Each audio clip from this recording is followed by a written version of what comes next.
সেই সময় হঠাৎ পোস্টমাস্টার এসে উপস্থিত।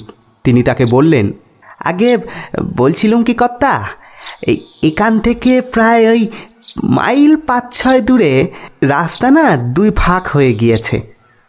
ডানহাতি রাস্তা দিয়ে গেলে একটু ঘুর পড়ে বটে, কিন্তু আপনি না ওই রাস্তা দিয়েই যাবেন। হ্যাঁ, বাঁ দিকের রাস্তাটা নিবেন না।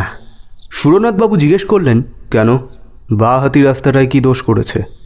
আগে তেমন কিছুই না, মানে ওই রাস্তাটা আসলে অত ভালো না। বলছিলাম যে তোমার নাম কি? এক ঝলক হেসে যুবতী বলল, আমার নাম কামিনী। নামটা তপ্ত লোহার মতো সুরনাথের গায়ে ছ্যাঁকা দিল।